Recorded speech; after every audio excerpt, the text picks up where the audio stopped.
Hello and welcome back to the Odds Now YouTube channel for the latest edition of the Premier League Betting Show, where myself, Matt Hill, and my co-host Brad Walker whiz you through the upcoming weekend of Premier League action and hopefully point you in the direction of a few winners. We'll spend 2 or 3 minutes on each game, and by the end of this video, you will be fully educated ahead of the Premier League weekend. Whether or not we'll leave you in profit remains to be seen. We've been having quite a good time of things recently. Of course, no Premier League betting show last weekend due to the FA Cup, which took centre stage.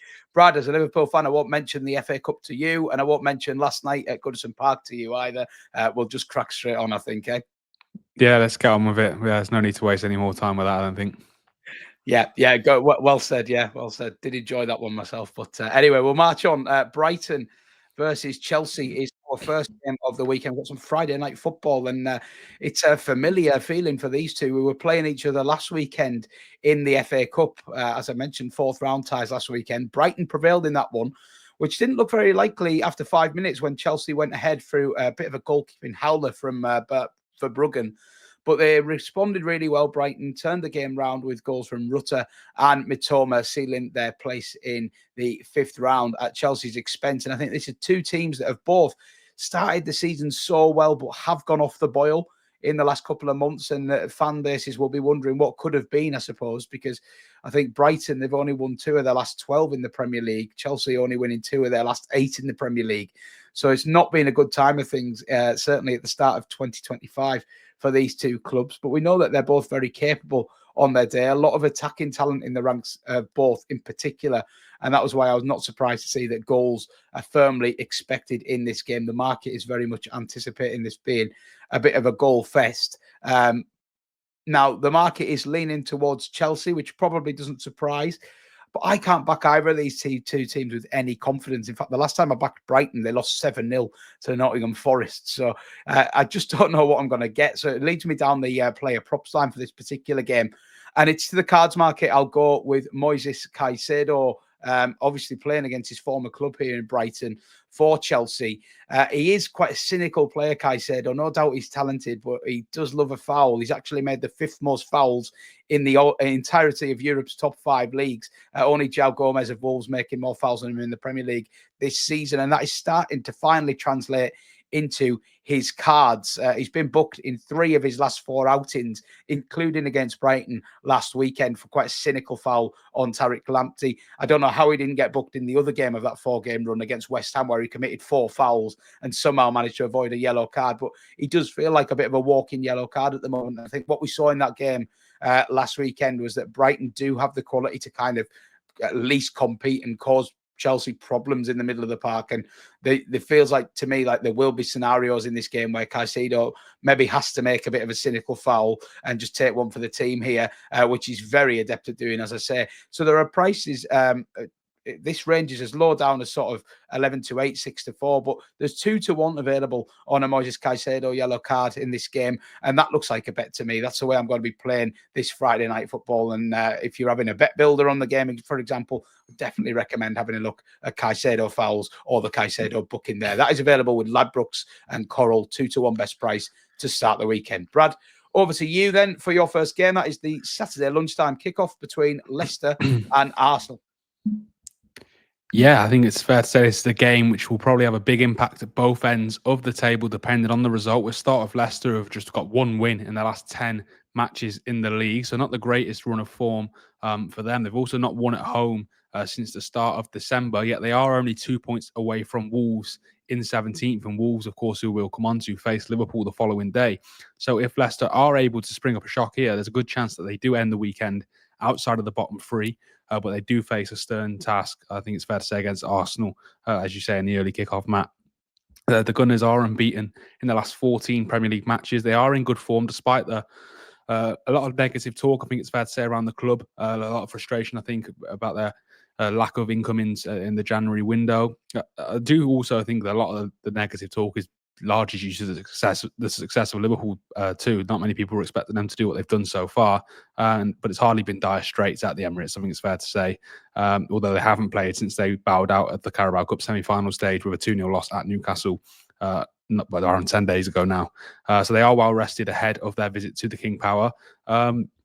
In terms of my best bet, I'm going to dive straight into it, really. I'm going to go for an Arsenal win with under 3.5 goals scored. That comes in at 11 to 10 generally. Even with their well-documented injury problems, Arsenal, Kai Havertz now, of course, is the latest casualty to be ruled out for the rest of the season for them in forward areas. Despite that lengthy growing list of players on the medical table, I do think it's hard to see anything other than Arsenal win here. They were utterly ruthless last time out against Manchester City, of course, winning 5-1 in that game at the Emirates. And then you just look at this Leicester side, who have looked absolutely abysmal for the majority of Ruud van Nistelrooy's reign at the King Power. They lost 4-0 at Everton last time out.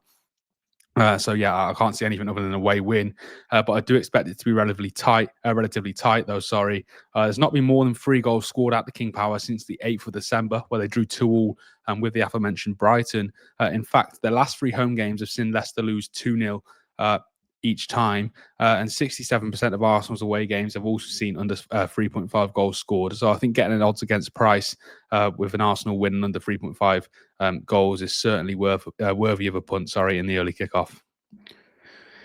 Yeah, good, compelling case made there. Maybe Leicester just trying to tighten things up a little bit, because earlier in the season they really were leaking goals left, right, and centre, weren't they? Well, Arsenal winning under 3.5 goals, 11 to 10 for Brad. That price is available right across the board at the time of speaking.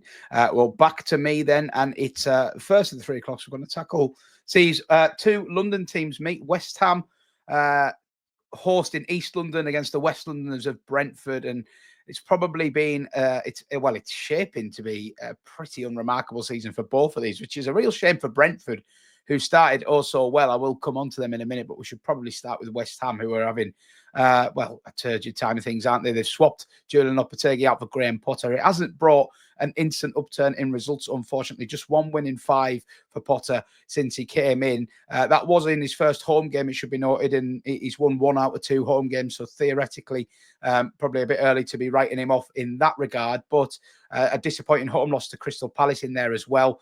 And I think improved performances in their last 2, getting a draw and 2-1 defeat against Aston Villa and Chelsea, respectively. But it's not where West Ham want to be or expect to be. They very much see themselves as a team that should be on the cusp of the European spot in 7th or 8th. Obviously enjoyed a lot of continental success with David Moyes in recent years. So I think any time that they're floundering around in the bottom half, it's going to frustrate West Ham supporters. And bottom half is where Brentford find themselves as well, unfortunately, after a fantastic start.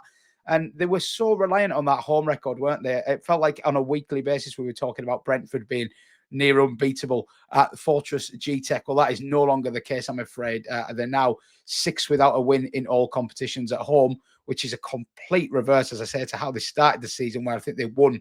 I think they were top of the home form table after 6 or 7 games, which is quite a remarkable swivel in fortunes there. They've won just 2 of their last 11 in all competitions and 7 losses in that run as well. So very worrying signs. I'm a big fan of Thomas Frank, but it does feel like their season is really petering out into nothingness. And that makes West Ham probably of interest to some at 6-4 on home turf. I'm not quite there with them yet. I can't quite trust this West Ham side under Graham Potter. I still think he's trying to make his mark on the team, work out his best lineup. So the 6-4, I can see the appeal for some. It's not for me. Instead, again, it's a player prop that I'm looking at. Jared Bowen, he's had an injury-disrupted campaign to some extent, but he's still managed to notch 10 direct goal contributions in 20 Premier League appearances. That's 6 goals and 4 assists. And 7 of those 10 goal contributions have come against bottom half sides. So he's played bottom half sides on 9 occasions this year, and he's managed 7 direct goal contributions. It's a really, really strong ratio. Therefore, the 6-5 odds against quote that we're getting about Bowen managing a goal or an assist against Brentford looks really big to me. So that's the way I'm going to play this one. Jared Bowen to score or assist in this game is 6-5. That is available with Unibet. I believe that is a standout price. Some places odds on this selection. So I suggest if you like it, you take it. Brad, back over to you for Southampton, who are at home to Bournemouth. Yeah, a little bit of a South Coast derby, I guess, at least in proximity. I don't think there's much history between these 2 clubs. But Bournemouth did win the reverse fixture early in the season with a 3-1 victory at the Vitality. I think that was at the end of September. Remarkably, Southampton have only won 2 league matches since that game. One of those did come last time out, though, with a 2-1 win at Ipswich. They're relegation rivals, if you want. Personally, I think Southampton are pretty much down, but they're in and around the same spots in the Premier League table. But yeah, I do think Southampton are staring down the barrel of relegation still, to be honest with you. They are 10 points adrift of safety ahead of kickoff in this one. And they do welcome one of the Premier League's informed sides, of course. Bournemouth were unbeaten in 11 matches prior to a 2-0 home loss to Liverpool last time out in the league. They have since returned to winning ways with a win against Everton in the FA Cup. And a win here could see them go level with Chelsea in fourth, depending on Chelsea's result the night before at Brighton. And it's no surprise, therefore, to see Bournemouth come in at firm favourites at a best price of 4-7 at the time of recording on Thursday afternoon. I'll jump straight into it again. I am going to back the away side to win here, and in convincing fashion too. Southampton defensively, they've been woeful. I say this every week, but they've arguably been worse since Ivan Juric took charge of the club, replacing Russell Martin, of course. Even with that win against Ipswich last week, I'm still not convinced that they're going to do anything here. They've conceded 3 or more goals in 7 of their 11 home matches so far in the league, and they face a Bournemouth side who have scored at least 3 in 4 of their 12 games on the road. Add in the fact that Bournemouth have already put 4 and then 5 versus Newcastle and Nottingham Forest, both teams who were in good form themselves heading into that match. I think backing them to bag a load again this weekend at a very wide 4-1 as a price worth jumping on. So over 3.5 Bournemouth goals. I couldn't believe this. I still can't believe it. Comes in at 4-1 with multiple sports books. I think that's a price you should be snatching the bookies' hands off for, to be honest with you. I wouldn't be surprised to see them run riot at St Mary's this weekend. So yeah, that's where I'll be going for this one in the 3 o'clock kickoff. Yeah. Look, anything that gets pro Bournemouth, as you know, I'm a big fan of Bournemouth as a betting proposition generally, and like taking on Southampton doesn't need much convincing, doesn't it, this season? So I see the logic there. For Brad, he's expecting goals from Bournemouth. Well, back to me for another 3 o'clock, which is Aston Villa at home to Ipswich. And Aston Villa are a team that are getting back to their imperious best, I think it's fair to say, on home turf this year. They had a little bit of a wobble, didn't they, at the back end of last season? But since losing their opening home game to Arsenal in August, Unai Emery's men have just lost 1 of 18 matches at home in all competitions, including 7 wins in their last 9. They got through, of course, to the last 16 of the Champions League without even having to play the extra playoff round, which is a huge boost. But the direct reward of managing to avoid that game is that they get to play this particular fixture at home to Ipswich completely fresh. They don't have any worries about needing to rotate. They haven't played in midweek. They're ready to rock. And I think that is a massive, massive boost for Villa, and bad news for Ipswich, who did enjoy some welcome respite from the Premier League last weekend when winning 4-1 at Coventry in the FA Cup. But it's back to the hard grind for them now, unfortunately. That result and performance, it just kind of reaffirms where I'm at with Ipswich, where I just think they're a very, very good second tier side, probably just lacking a little bit of quality to compete in the Premier League. They've had some good results and they've had plenty of spirited performances, but generally we're finding them just coming up short for quality. And 4 straight defeats now in the top flight with 14 goals shipped in the process. It's left them back in the bottom 3. They are still only 3 points adrift, but I'm seeing a lot of parallels with kind of Luton last year, where very spirited, more than capable of holding their own, but they're just on the wrong side of fine margins a little bit too often, and they just lack the quality to get over the line. So that's kind of where I'm at with Ipswich. And I think this trip to Villa is a tough proposition for anyone, never mind a struggling relegation battling side. So that is kind of where I find myself leaning. I want to get with Villa in some kind of capacity. I examined a few different ways of doing this. There's 6-4 about Villa on a -1 handicap. There is 2-1 about them winning with both teams scoring, which very nearly tempted me because Ipswich do have a good potent attacking threat, and they had a 2-2 draw with Villa earlier in the season. But in the end, I've just decided to play it a little bit safer. Aston Villa to win this match with over 2.5 goals in the game is even money. And it just covers a lot of scenarios, doesn't it? It covers a comfortable Villa win. If Ipswich go ahead, it covers the Villa comeback. And a 2-1 or a 3-1 is definitely not out of the equation. In fact, it's exactly how I kind of see this game panning out. So I think even money, you've got a lot of variables there factored in. that still give you a good chance of a winner. And to be honest, it's very rare that Villa fail to score 2 or more at home with the likes of Watkins and Rodgers in such prolific form. So that's the way I'm playing it. Villa to win and over 2.5 goals in the game is even money. Brad, back over to you. We've got 2 more 3 o'clocks on Saturday to get through, the first of which is Man City, who are at home to Newcastle. This could be a great watch. A little bit surprising to 3 o'clock, to be honest. Yeah, definitely. It's a big game as well in the race for top 4 in Champions League football next season too. It does seem weird saying that about Man City, sorry. But I think it's fair to say that the hosts are looking very frail, particularly after their dramatic 3-2 loss to Real Madrid in the Champions League in midweek, where they imploded again in the final stages. They have spent heavily in January, but will those signings be enough to get them any silverware? I think now, if you look at the teams left in the FA Cup, City should certainly be eyeing up winning that. But also, they need to be in the Champions League next season, and they're in a fight for their life. And for that, I think it's fair to say right now, they squeaked past Leyton Orient in the FA Cup at the weekend, of course, going 1-0 down before turning that around there. But they were battered 5-1 at Arsenal in their last league game a couple of weeks ago. And they do look like a team which is there for the taking. Newcastle head to the Etihad, having secured back-to-back wins themselves in their last 2 matches, securing a spot, of course, initially in the Carabao Cup final after beating Arsenal in the semi-finals. And then, they picked up a dramatic 3-2 win over Birmingham in the FA Cup on Saturday as well. Their form in the Premier League, has been patchy recently, I think it's fair to say, with surprise defeats to Bournemouth and Fulham recently at home. But they still do look to be a team on the up. And of course, they are in real contention for a spot in the Champions League next season. I'm certainly not going to be willing to back Man City at 9 to 10. I think that price is very short based on what we've seen from them in recent months. And I was actually surprised to see Newcastle as wide as 3 to 1, though that price is shortening. I think that's a more than fair price based on what we've seen from both of these recently. City are so vulnerable at the back. Madrid could have scored 2 or 3 in the first 10 minutes at the Etihad the other night. And then you think of the pace of the likes of Anthony Gordon, Alexander Isak, Jacob Murphy, etc., and what they could cause, or the havoc they could cause, across that City back line.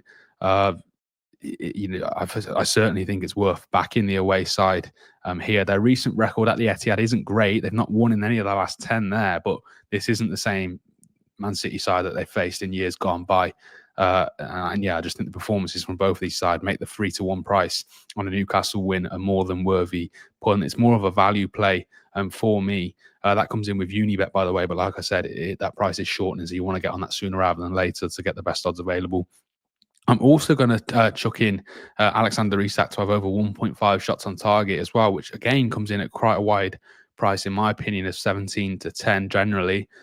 He's averaged 1.5 shots on target exactly in the Premier League this season. He's one of the best forwards in Europe, and I've mentioned the troubles that City are having at the back. He's in great form, Isak. I think that's certainly worth taking a chance on as well. So there'll be my 2 best bets for that game there. Certainly will be an interesting watch. I agree, Matt. I can't believe it's not on TV. Yeah, double bubble for Brad in Man City, Newcastle, trying to get with Newcastle in a couple of different markets. And I don't think many people would disagree with you there, the way City have been going this season. Well, one more 3 p.m. as I touched on Saturday. I'm going to tackle this one. It's Fulham at home to high-flying Nottingham Forest. And slap on the wrist for me, I doubted Nottingham Forest in a couple of weeks ago. They lost 5-0 at Bournemouth. I wanted to get against them when they played Brighton, and there's not many times you'll put up a team with confidence, or to see them lose 7-0. So yeah, that was a humbling experience for me there.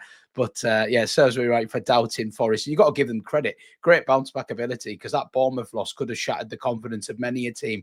Just shows what a good thing they've got going on there, I suppose, under Nuno, and the mentality around the club at the moment, and at home in particular. Very, very good side and very dangerous side. I think we could put that Bournemouth performance down as a little bit of a one-off against a very good Bournemouth side, and continue to treat Forest with a lot of respect, really. And they are favourites. They're not favourites to win this game, though, against Fulham, who are quite imperious at home themselves, to be fair. And I think Fulham, they're a very easy team to overlook in games, but they do prove an extremely tough nut to crack a lot of the time, particularly at Craven Cottage. They did lose to Manchester United quite recently at home, but if you saw that game, it was an absolute nothing game decided by a deflected strike, so I wouldn't read too much into that. one thing Fulham are very good at doing is controlling the play at home and restricting chances. So I think the quotes of Forest, I think they're north of 2-1, which will appeal to a lot of casual punters, maybe just looking at the league table and thinking that looks a great price. But I actually think this is going to be quite a stern examination for Forest. They'd probably take a point if offered it before the game, I think. So that's the kind of way I'm looking at this game. That Forest, obviously, there's a bigger onus on them to go and win it, but I think they're probably happy with the point. I think Fulham are a dangerous beast at home, so I don't really want to get involved in that win market. So again, I'm looking at player props, which is a common theme this week. And I had to look twice here. I couldn't believe the price of Chris Wood, the prolific Chris Wood, to score any time. 11-4 with Bet365. He is under 2-1 in most places. So 365. I don't know if they've got information that I'm not privy to, whether they think he's not going to play or whether they just want to take him on because they think this is a bad fixture for Forest. I'm not sure. But if you're offering me Chris Wood 11-4 anytime against virtually anyone, I'm going to chance my arm. This is a man who has been in more prolific form than any other striker in the league. His XG is only something like 7 and a bit goals, but he's got double that haul. And you could say, yes, that's good luck. That's going to even itself out. I prefer to look at it as this is a man who is in peak confidence, absolutely flying. And every time he gets a chance, he's tucking it away. And he continues to get chances on the break in this Forest side. And we know how they're going to work. They're going to sit in tight, compact, go on the break. Wood's going to be there in the middle to finish anything that comes his way. He's also on penalties, and here's a remarkable statistic for you. Chris Wood has not missed a penalty in a game or in a penalty shootout since 2016. He scored his last 31 penalties. So if Forest get a penalty without jinxing it, and I probably have jinxed you there, Chris, sorry about this, you can pretty much count your cash when they award the penalty, providing that VAR doesn't find a reason to overturn it. He's just a very, very reliable operator, not flashy. We know what he does, and he does it in devastating fashion. 11-4, Chris Wood anytime. Yes, please. He's had me winning twice on the show this season with anytime goal scorer picks and a first goal scorer pick at 6-1 before Christmas. Let's hope for more of the same. Going back to the well again. Brad, the late kickoff is Everton. I'm not sure if you're ready to talk about Everton yet after last night's late equaliser against Liverpool, but they're on their travels. David Moyes' men, they go to Crystal Palace. I can't believe you had to bring that up again there, Matt. That was cruel. Sorry. Yeah, it was. Last mention, I promise. We'll start with Palace. Definitely we'll start with Palace. Their win at Doncaster in the Cup a couple of nights ago makes it 4 wins from 5 for them now. They've also only lost 2 of their last 7 at home. In all competitions, though, they did lose 2-1 to Brentford last time at Selhurst Park in the league. So mixed signs there for Palace, I guess, if you will, but they're certainly improved the longer the season's gone. I think it's fair to say after quite a worrying start, after a difficult summer window, to be fair to them, where they lost a couple of key players. We'll move on to Everton reluctantly. They face... have been very improved since David Moyes' appointment and his return to the club. They've won 3 of their first 6 games under him, and of course salvaged a point in that draw with Liverpool midweek, which we're no longer going to mention. They've also picked up their first away win in 7 away games at Brighton last time out, making this game finally poised. I think it's quite hard to pick a winner. Palace are firm favourites at even money. Everton as wide as 10-3 at the time of recording. But instead, I'm going to go down the both teams to score route, which again comes in even money, though that price is shortening. So again, jump on it sooner rather than later if you want to get the best odds available. Both sides have found the back of the net in each of Palace's last 7 league games. And for all of Everton's problems in front of goal under Sean Dyche, they've certainly found their scoring boots since Moyes' return. They've now scored 10 across his first 6 games. And so I think getting both teams to score here at even money is very fair, perhaps appealing as part of any multiples you put up across the weekend's action. But yeah, I don't really want to talk about Everton for much longer, Matt, so I'm going to leave it there. And that's where I'll be going for this game. Yeah, I'll let you off. You have mentioned them quite a lot there. And both teams to score is the bet for Brad. They certainly have improved under Moyes' tutelage, and Palace playing probably their best stuff of the season. So it's a fair shout, I think. Well, my final game, we've got 2 games on Sunday. It's a packed Saturday, I must say. 2 games on Sunday, starting with Liverpool, who are at home to Wolves, looking to get back on track after the result that we must not mention any further in this show. They're taking on a Wolves side here who've generally struggled badly this season and are still firmly in relegation trouble. But they did get a massive win last time out in the Premier League, didn't they, against Aston Villa? I think, Brad, am I right in saying you put that up? I think you put them up there at quite a nice price to win that game. So fair play to you there, mate. Well identified. And they snapped a losing streak in the process of 3 games. So every point crucial down there at the bottom. I don't know about you. I always have this sort of gut feeling that Wolves will be all right, that they've got enough quality in the ranks there when you compare them with the likes of Leicester and Ipswich and Southampton, who, as you say, look doomed. So I'm still expecting them to pull clear, but they still have to go and do it, and this is a tough old fixture for them. They're massive, massive underdogs here against Liverpool, who, as we know, generally this year have been imperious. They've managed to avoid the extra qualification round in the Champions League, which is crucial, gives us some extra rest time, although they didn't get the same benefit as Villa, who had this midweek off. Of course, they had to play that postponed game against Everton. So it's debatable how much benefit Liverpool actually get compared to the other teams. Well, I don't want to open a can of worms there, but they haven't had that same amount of rest here. And that does come into my thinking a little bit here against Wolves. And I just think this Wolves side, they are playing better than the results have suggested in recent times. I know I said they lost 3 in a row before that win over Aston Villa, but when you look at who they're actually playing, Newcastle away, Chelsea away, Arsenal at home, that was a tough little run. Now go a little bit further back beyond them results, and you have much improved results. Had a win over Man United, a win over Leicester with clean sheets accompanied in both games. I do generally think that they have taken a step forward in recent times, and I do think that they'll be all right. Does that all equate to them going and getting a result at Anfield? Maybe not, but I'm not expecting it to be the hammering that the market maybe does. I mean, we've said it time and again in this season. This Liverpool side are very efficient, but they don't hammer many teams. They tend to win by a couple of goals or by the odd goal with an element of control that we never really saw from Jurgen Klopp's sides. Now, it's also worth mentioning at this point that we think Arne Slot won't be on the touchline this weekend after getting a red card after the full-time whistle last night. Now, how much impact does that have? It's questionable, but it's going to be Johnny Heitinger on the touchline, which it's bound to have some kind of impact. It's very hard for us to quantify exactly what that is, but it's another factor in. And all of these factors basically just add up to me thinking that I do expect Liverpool to win this game, but I think Wolves can make it a more difficult afternoon than the market potentially anticipates. So I'm going to, for the first time this season, be using the Asian handicap market, and I'm going to back Wolves +2, which is evens. Now, let me just quickly explain for anyone who doesn't bet Asian handicaps what this means. Basically, if Wolves starting 2-0 up, if they lose by exactly 2 goals, your stake will be refunded. It's like a void bet. If they lose by more than 2 goals, if they get that hammer in, you will lose. But if they lose by 1 or draw or win, you double your money. That's the way I'm going to play it. I think just giving that with the Asian handicap, the chance of the bet voiding if they lose by a couple, I'd like to have that onside, because Liverpool, I do think there's a golfing class between these two sides, but it gives you a very solid platform for Wolves to just make a game of it, basically. So that's kind of how I'm going to play that last game. We'll see how that goes. I could easily have egg on my face there, especially if Liverpool score in the first 5 minutes. It could get messy, but we'll see. The final game of the weekend is 2 teams that are having absolutely disastrous seasons. Should be more worried about relegation than Europe at the moment. I think these two. Tottenham at home to Man United. Brad, tell me how this one's going to go. Yeah, what's more to say that hasn't been said about Tottenham, really? I think I've read many pieces this week which has said, that Ange Postecoglou's job is hanging by a thread, and I think it's hard to argue with that.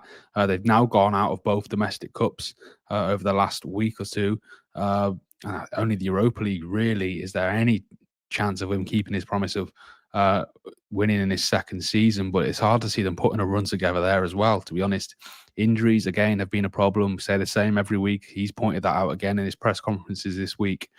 But it doesn't change the fact that, again, this is a must-win. If they lose this one against the United side, who have been equally as poor, in my opinion, then, well, it's hard to make a case for him staying much longer. It could be the straw which breaks the camel's back, I think it's fair to say. He can take some hope from the fact that Tottenham are unbeaten in their last 5 matches against Man United now, a run which includes the 3-0 win at Old Trafford in the reverse fixture, plus a 4-3 win in the Carabao Cup at the Tottenham Hotspur Stadium not so long ago. But yeah, it's a crucial game for Ange Postecoglou. Sorry, this one I think it's fair to say. The visitors, Man United, have actually won 4 of their last 5 matches in all competitions. Surprisingly, the only blemish being a 2-0 home loss to Crystal Palace in the league last time out. They did edge past Leicester in the FA Cup, courtesy of an offside Harry Maguire winner.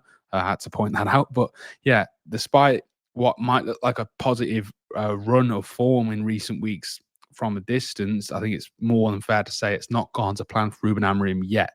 Of course, he does need time to leave his mark at Old Trafford, but you do wonder whether the overall poor form this season can continue towards between now and May. They currently sit 13th, and for all of Tottenham's troubles, they can overtake Man United if they beat them here. So yeah, it's certainly cause for concern in both camps, it's fair to say. And for that reason, I'm not willing to back either of them on the win, draw, win market. They're both very unpredictable. They've been bang average for large spells of this season. But one thing that I do expect is goals. Both of these sides are awful at the back. I don't think that's too harsh a statement. And I did mention Tottenham's 4-3 win in the Cup recently too. So I am envisaging another high-scoring encounter here. And over 3.5 plus goals comes in at 6-5 generally. I think that's more than fair price. And considering they've only kept 12 clean sheets between them in a combined 48 Premier League matches this season. So yeah, I think that's a more than fair price to finish the weekend on. Like I said, I don't know who to back, but one thing I'm pretty sure of is there's going to be goals. So I'm going to stick with that bet for me. Yeah, that approach of backing overs very rarely goes wrong with Tottenham involved, to be honest. And yeah, adding in Man United to the mix, goodness me. Yeah, it could be anything, that game really could. Anyway, let's just finish by summarising the best bets for this weekend. Don't forget to let us know what your best bets are in the comments as well. Love to hear from you if you're backing anything in the Premier League. Starting with myself, I've got Moises Caicedo to be booked 2-1 for Chelsea at Brighton. Jared Bowen to score or assist is 6-5 with Unibet against Brentford. Aston Villa to win and over 2.5 goals in the match is even money against Ipswich. Chris Wood, anytime goal scorer at 11-4, just feels massive to me at Fulham for Nottingham Forest. And Wolves +2 on the Asian handicap for reasons given is also an even money play. Brad, before I give my best bet, I'm going to hand you over to yours. Is there one that stands out for you there? Bournemouth. I mean, getting anyone to score 4 goals at 4-1 against Southampton is incredible. So, yeah, and they do love a goal, Bournemouth, don't they? Under Iraola. So, yeah, it's a big price. I like that you often nap your biggest price as well. Good confidence. Yeah, I would probably go for. I do really like the Caicedo yellow card, but if I was looking for a safe bet, Villa and over 2.5 goals against Ipswich, even money, just feels like rock solid, doesn't it? A Villa at home, they're very, very tough to beat. Yeah, so we shall see. Anyway, I hope you enjoyed the Premier League betting show. Definitely do return to the channel. We've got lots going on. We have the EFL betting show with myself and Gab Sutton going up tomorrow. And we've got the launch of a new show at the start of next week as well, focusing on all things betting. So plenty going on the YouTube channel. If you haven't already, hit that subscribe button. And we'll see you again here on the Premier League betting show very soon. Thanks for watching.